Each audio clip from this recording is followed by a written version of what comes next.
মহাভারত। পবনের থেকে উগ্রগতি কার? মনের। সংখ্যাতে ঘাসের থেকে অধিক কি? চিন্তা। মৃত্যু সম্মুখীন হওয়া পুরুষের মিত্রকে? দান। ধর্ম, যশ, স্বর্গ অথবা সুখের মুখ্য স্থান কি? ধর্মের মুখ্য স্থান দক্ষতা, আর যশের মুখ্য স্থান দান। স্বর্গের মুখ্য স্থান সত্যতে, আর সত্যের মুখ্য স্থান শীল। মানুষের আত্মা কি? পুত্র। জগৎকে কোন বস্তু ঢেকে রেখেছে? অজ্ঞানতা। আলস্য কি? ধর্ম না করা আলস্য হয়। সুখী কে? যে ঋণী না হয়। সত্যিকারের স্নান কোনটা? যা মনের ময়লা ধুয়ে দেয়। কাজলের থেকেও কালো কি? কলঙ্ক। লোকের মধ্যে শ্রেষ্ঠ ধর্ম কোনটা? দয়াই শ্রেষ্ঠ ধর্ম। কাকে নিজের বশে রাখলে শোক হয় না? মনকে নিজের বশে রাখলে শোক হয় না। লজ্জা কি? করবার যোগ্য কাজের থেকে দূরে থাকা লজ্জা। দয়া কি? সবার সুখের ইচ্ছা করাটাই দয়া। রাষ্ট্রের মৃত্যুর কারণ কি হয়ে থাকে? অরাজকতা। হে রাজন, বাস্তবে ব্রাহ্মণত্বের প্রমাণ কি হয়? কুল, চরিত্র, শিক্ষা না শাস্ত্রজ্ঞান? হে যক্ষ, কুল, শিক্ষা আর শাস্ত্রজ্ঞান ব্রাহ্মণত্বকে প্রমাণ করে না।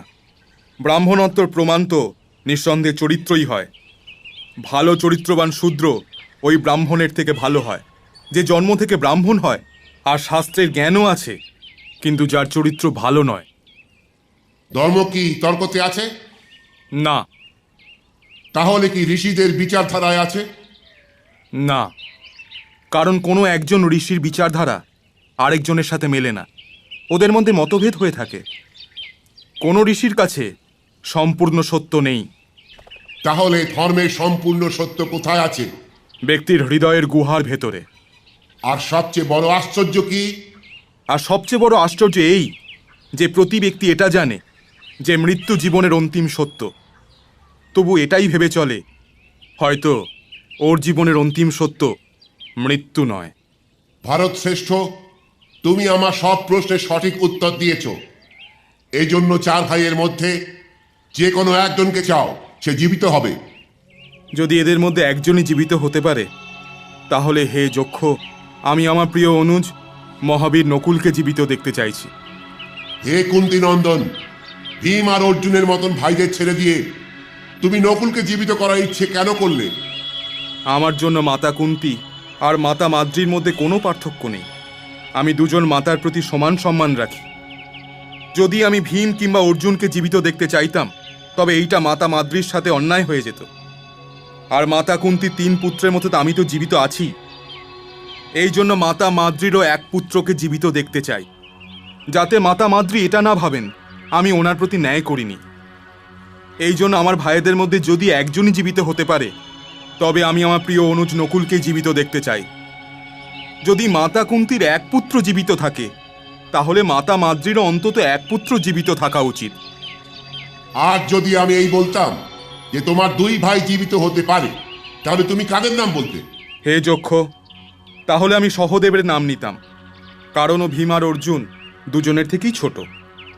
তোমার এই বাক্য আমাকে অতি প্রসন্ন করেছে ভারত শ্রেষ্ঠ। তুমি ভরত বংশের গৌরব। তুমি নিজে সকল ভাইদের জীবিত পাবে।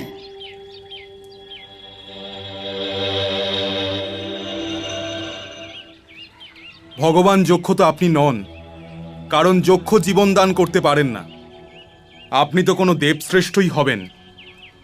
কৃপা করে নিজের পরিচয় দিন।